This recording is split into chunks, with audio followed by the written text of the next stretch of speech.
We are down to the final days of the build competition. We have less than a week to go, but however will I get stuff done if I'm trapped like a villager? I'm now living the life of one of these poor creatures. I'm trapped and I can't get out. But welcome to the 10th and final episode of the build comp here in Terra Nova. In the next episode, we'll showcase all of the builds from the participants and find out who won. It's super scary that the end of the build comp just snuck up on me. I fell backed into a corner, trapped like some dark entity is staring into my soul, passing judgment for what I can actually get finished in the remaining time that we have. Which is not enough for all of the goals that I had in mind. So now that it's down to the wire, I really have to pick and choose what's the most important parts to actually finish or work on. But it's always nice to take a break because I found a bat in my little farm area, and he's just so cute I have to try to get a name tag on this little guy and let him live free in this cave. And I did it! That's so cool! I really hope he doesn't fly away and just lives in here forever. My own little Goomba. But that's enough for the fun and games. It is time to get to work. At the bare minimum, I want to have some semblance of interior inside of this castle. Not necessarily like rooms and ceilings, but the access points and the traversability. Like the doorways to the roof and the outside and the balconies, the staircases and the hallways. So you can at least walk around the entire interior of the castle. Plus I want to have my portal room up at the very tippy top. That way, when I return home, I can just jump out of the window and fly to whatever section of my base I want to go. But to connect this top section is going to require a spiral staircase. This is a pretty intimidating task, because every time I've tried to build a spiral staircase in the past, it never looks good. I just kind of have to accept what I end up with and ignore the wonkiness. And I think a big reason that spiral staircases just don't translate very well is because square blocks are wider from corner to corner than they are from side to side. So as it curves around, the staircase itself ends up disproportionate, with some sections wider and some sections skinnier, just because of the dimensional differences that are inherent to squares. So I'm just going to have to play around and try out different things, like an octagon staircase made out of stairs and straight lines, rather than a spiral made out of slabs. But I just can't quite wrap my brain around the fundamental guidelines to any of these things. Even the octagon staircase that should be fairly simple just looks weird. There has to be some sort of basic rules or guides that we can follow to make these geometric patterns look a little less weird. I just have to figure out what those are. But after much contemplation and trial and error, I think I've discovered one of these fundamental rules that we can follow. And that is to align the spiral with the innermost circle. Rather than the exterior wall or the center of the staircase itself, if we align it with the center circle, the innermost section, it will guarantee that we don't have any strange elevation as we go along. Because if we did half steps along the outside of the wall, we would have to merge some of those together as we get closer to the interior, because there's inherently less blocks in the center than there are on the outside. One way to visualize this is think of a spiral staircase in real life. Or better yet, think of a circle that we split into equal sections, like a pie chart. Each section of the circle will be an individual stair in the staircase, and each section will be a triangle, skinnier in the center than it is on the outside. So if we align the entire staircase, the vertical height difference, with the interior-most circle, all we should have to do is widen these out into triangles in a kind of way. So if we just go up by half steps along a center guide for the centermost circle, this will ensure that the entire staircase is traversable, and that you don't end up with weird sections that are different heights. Now, since we're building circles out of squares, we can't make perfect triangles as we go along. But there are two unique sections that we can use to connect everything together. And that is the orthogonal sides of the circle, where everything is flat. We could just extend those straight out. In the center of the diagonal section, where if you draw a straight line from the center outwards, it will pass through the corners of every single block. This section is also unique and can be symmetrical as well, because it's the perfect straight line through the corners of the block, whereas the orthogonal ones are the perfect straight line through the sides of the block. All other sections are going to be skewed and not symmetrical.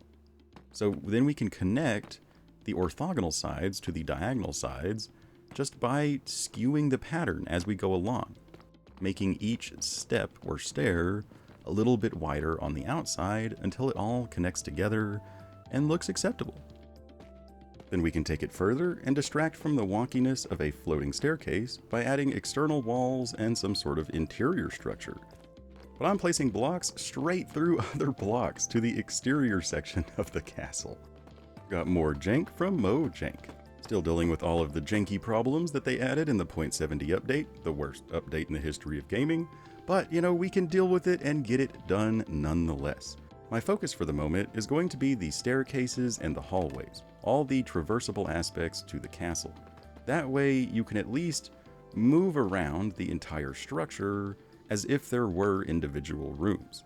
Because I've noticed with incomplete builds, leaving it open can make it look more intentional or complete, while also maintaining the impressiveness of the scale.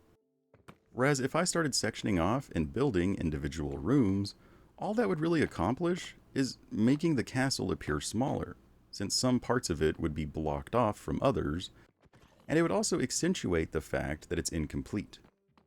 If everything is more uniform, it kind of hides the fact that it's incomplete. It almost looks intentional if everything is kind of the same. Like maybe I never even intended to add rooms. So I'm not going to worry about walls and ceilings for individual sections, because I just don't have enough time to get the entire interior finished. So I'm going to focus on my viewing platforms for the piranha plant and the mushrooms, the roof access, and just being able to walk around and look at the entire interior of the castle.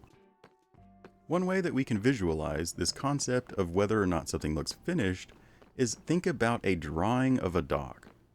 Let's say one drawing that you're looking at has a photorealistic rendering of the tail, and that's it, no other part of the dog.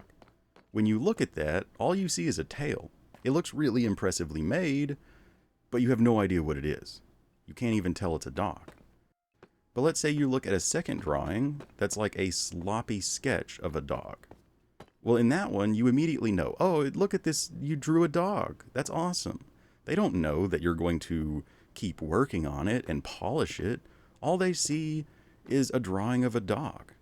And the same can be applied to any sort of creation or project. A sloppy sketch of a dog looks more complete than a high-quality rendering of just its tail, because the entire project has been risen to the same level in the sketch. Now in Minecraft, we have other aspects, like floating trees inside of your castle, or open desert, or plants, or visible light sources. All of these things end up making it look less complete, because it's what we expect. We expect light to be hidden. We don't expect trees to be inside your base. We don't expect to see mobs spawning inside of the base. So there are other unique aspects to whether or not something looks finished, depending on what sort of project you're actually working on. Like a drawing is different than Minecraft, but they do share that same concept.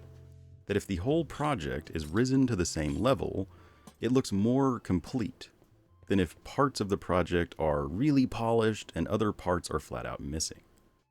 However, with that being said, having a few details would be better than having none at all. The castle as a whole would look very plain and empty if I didn't manage to add a single detail anywhere. I am going to now focus on the exterior of the castle, getting this detailed and textured to make it look less just plain. Especially things like windows and doorways can have a dramatic impact. If you can see the surrounding landscape through a window inside of your build, that landscape is now part of your interior. Those mountains and those hills are now inside of your build. And then same way with outside. If you can see the interior of the build from the outside The interior of that build is now part of the terrain, part of the landscaping.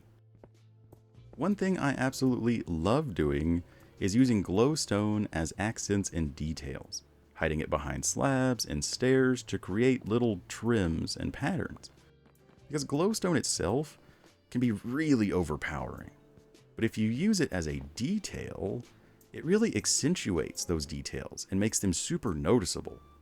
So especially if they're custom shapes, it can look really beautiful. Like say you have a teapot made entirely out of gold. It looks kind of gaudy, it's noticeable, but it's just like, oh, that's a golden teapot right there. Or let's say you have a porcelain teapot. Well, you don't even really notice it. It's just a porcelain teapot. Now let's say you have a porcelain teapot with golden trim and golden patterns. The gold is so strong that it makes the teapot noticeable. You look at it. But it's so muted and precise in its application that it accentuates the teapot as a whole, from the porcelain to the shape to the details. All of those things get multiplied by the strength of the other material that you used, the gaudiness of the golden trim. And the same rule applies to any powerful material. Like glowstone by itself is too strong, too gaudy, it looks ugly.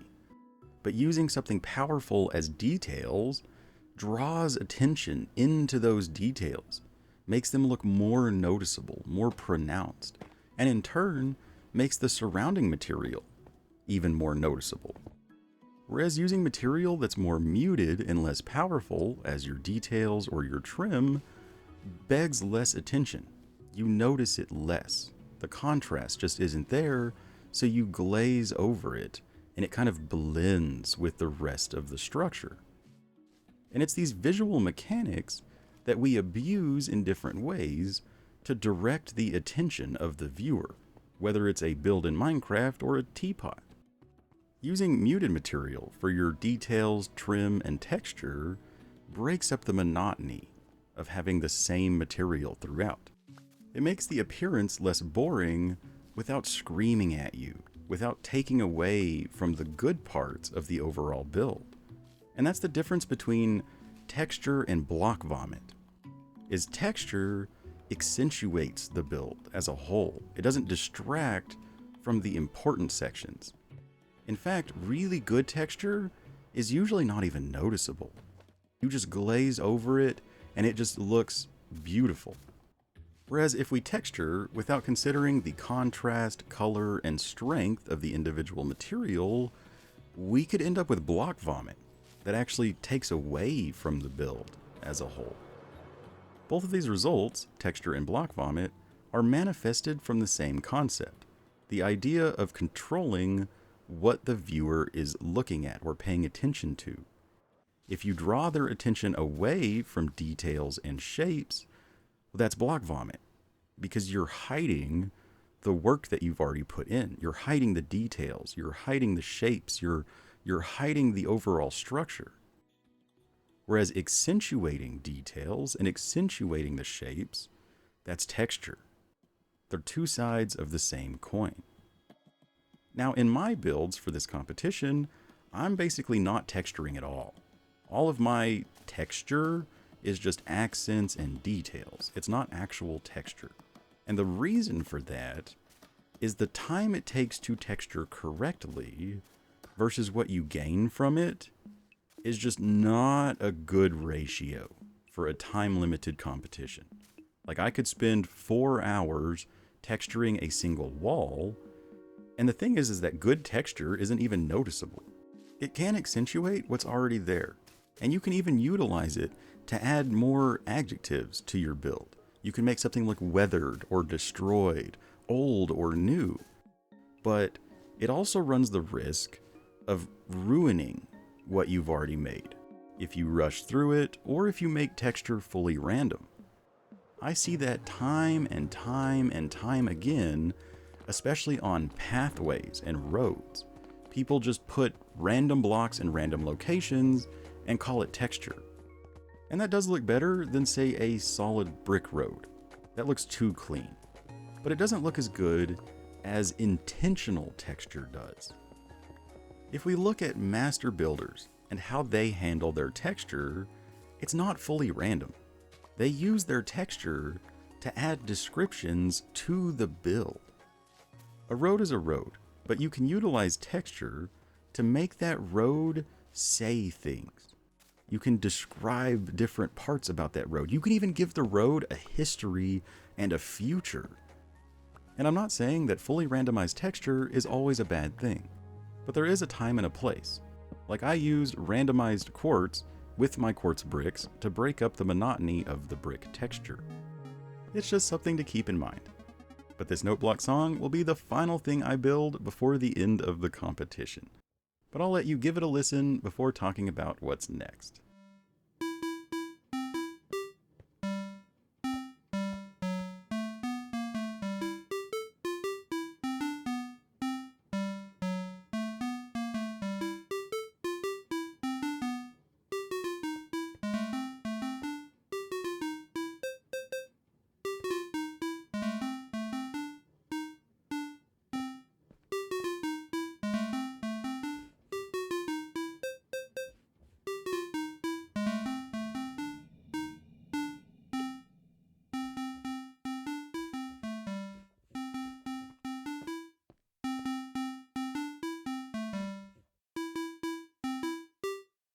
I always love a good note block song. They make me super happy.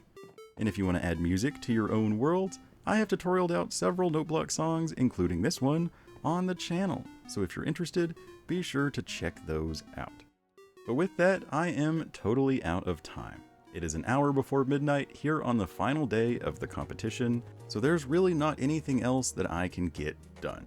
It's officially been 6 weeks since I joined the realm, and I'm super excited to see what all everyone has built in that amount of time. The only one I've really been keeping tabs on is my friend Houdini, just because I love tormenting him.